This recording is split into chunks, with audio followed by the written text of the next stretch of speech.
જય શ્રી ગણેશ વાલા વિદ્યાર્થી મિત્રો, ધોરણ 12 વિષય ગુજરાતીના પ્રશ્ન પેપર નંબર 3 ગાલા એસાઇનમેન્ટ બુકના આ પ્રશ્ન પેપરના વિભાગ એ ના સોલ્યુશન છે એ આપણે કરવા જઈ રહ્યા છીએ.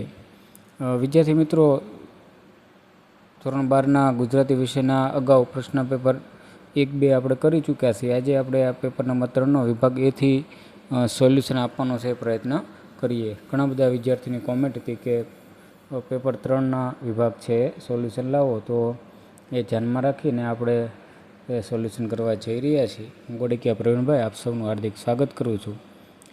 વિદ્યાર્થી મિત્રો, વધારે સમય નહીં લેતા ખાસ વિનંતી એ છે કે ચેનલમાં તમે જો નવા હો તો ચેનલને એક વખત સબસ્ક્રાઈબ કરી દેજો.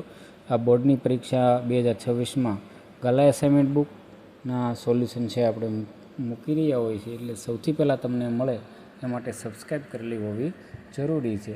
વધારે સમય નહીં લેતા જોઈએ વિભાગ એ પ્રશ્ન પેપર નંબર 3નું સંપૂર્ણ સોલ્યુશન.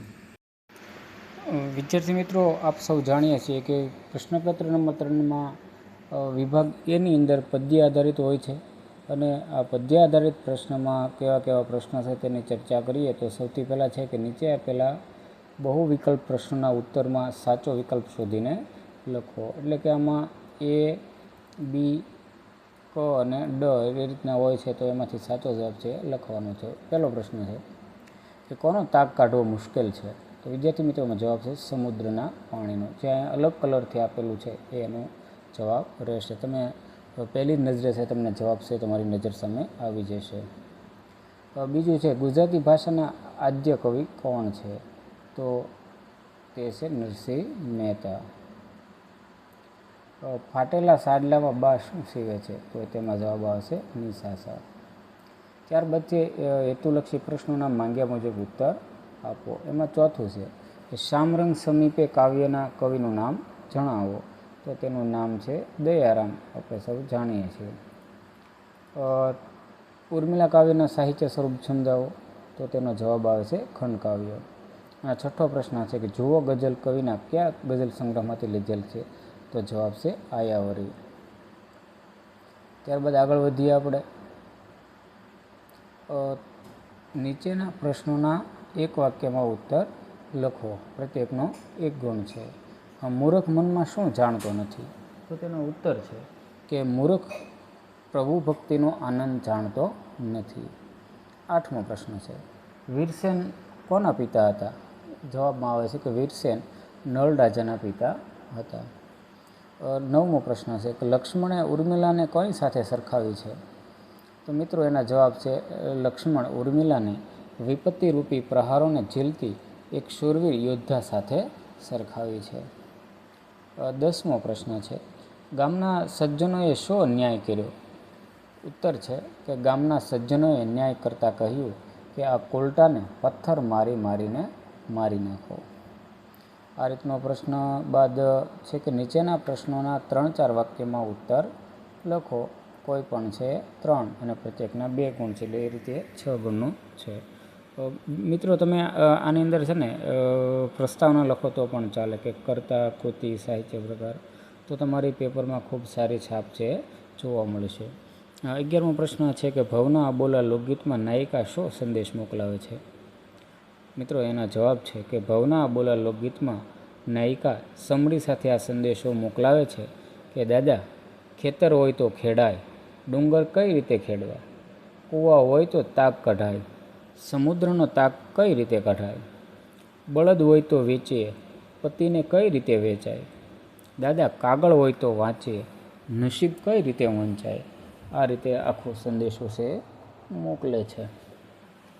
ત્યારબાદનો પ્રશ્ન છે કાળરૂપી કુંવાડીએ કેવી પરિસ્થિતિ સર્જી દીધી છે જે જુલાઈ 23 અને માર્ચ 25માં પૂછાઈ ગયેલો છે?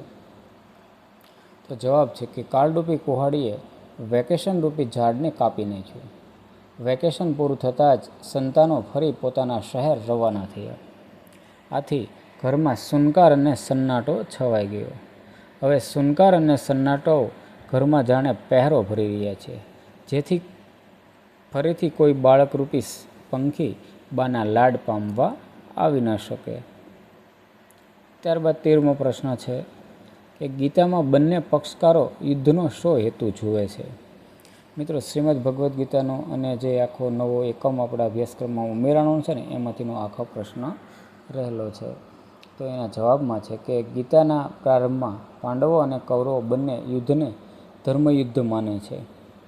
કૌરવો માટે હેતુ હતો રાજસત્તા અને પોતાના અહંકારની રક્ષા કરવી, જ્યારે પાંડવો માટે હેતુ હતો ધર્મની સ્થાપના, ન્યાય અને સત્યની રક્ષા કરવી. પરંતુ અર્જુન યુદ્ધ શરૂ થતાં પહેલાં મૂંઝાઈ જાય છે અને કહે છે કે મને રાજ્ય સુખ કે વિજય જોઈએ નહીં, અને જો પોતાનો સ્વજનનો પ્રાણ લેવો પડે. ટૂંકમાં એટલે કે કૌરવો માટે યુદ્ધનો હેતુ રાજસત્તા મેળવવાનો, જ્યારે પાંડવો માટે ધર્મની સ્થાપના કરવાનો હેતુ. તો આ રીતે બંનેના અલગ અલગ હેતુઓ હતા.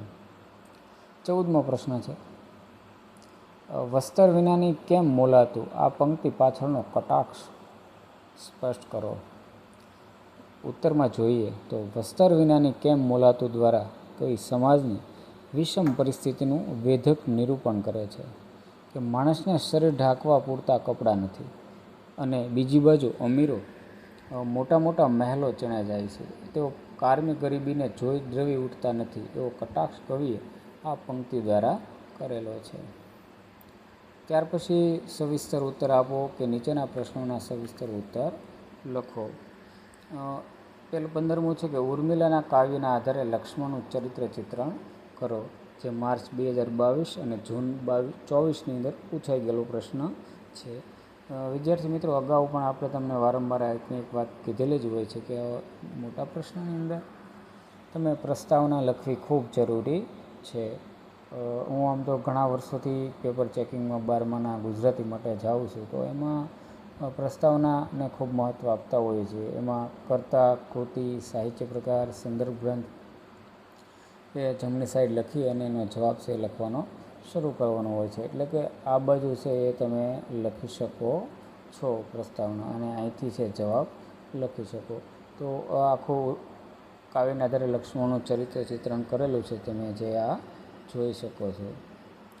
થોડી વાર વિડીયોને અટકાવીને પણ તમે આનો જવાબ છે જોઈ શકો, કારણ કે આ આખો પ્રશ્ન વાંચવાથી સમય થોડોક વધારે જશે, એટલે ટૂંકમાં તમે જોઈ શકો છો અને વિડીયોને અટકાવીને પણ આ પ્રશ્ન વાંચી શકો છો. ત્યારબાદ અથવાનો પ્રશ્ન છે કે જુઓ ગઝલનું સમગ્રલક્ષી ભાવદર્શન કરાવો. એટલે કે આ સાઈડ જે છે તેની અંદર તમે પ્રસ્તાવના લખી શકો, કર્તા, કૃતિ, સાહિત્ય પ્રકાર અને સંદર્ભ ગ્રંથ જો ખ્યાલ હોય તો, અને આ બાજુથી જવાબ લખવાનો છે શરૂ કરતા હોઈએ છીએ. તો આખો જે ગઝલનો જવાબ છે મિત્રો આ રીતે રહેલો છે, તમને આ સ્પષ્ટ છે, તમે જોઈ શકો છો. તો આ રીતે એ લખીને પણ તમે છે જવાબ આપી શકો, અને તો વિડીયોને થોડી વાર અટકાવીને પણ જવાબ છે તમે લખી શકો. તો આ રીતે વિદ્યાર્થી મિત્રો આપણે વિભાગ એનું સંપૂર્ણ સોલ્યુશન આપવાનો છે પ્રયત્ન કરેલો છે. હું ફરીવાર કહું છું, જવાબમાં તમને થોડી ઘણી પણ વિસંગતતા જણાય તો અવશ્ય કોમેન્ટમાં લખજો, અને આવા જ વિડીયો જોવા માટે ચેનલને સબસ્ક્રાઈબ કરવી ખૂબ જરૂરી છે. માર્ચ 2000 બોર્ડની પરીક્ષાની વાર હોવા છતાં આપણે અત્યારથી જ પ્રેક્ટિસ કરવા માટેના આખા સોલ્યુશન છે આપી રહ્યા છીએ. જો તમને સારો લાગે તો અન્ય વિદ્યાર્થી સુધી પહોંચાડો, અને હવે મળીએ આપણે એક નવા જ વિડીયોમાં નવા જ વિભાગ સાથે.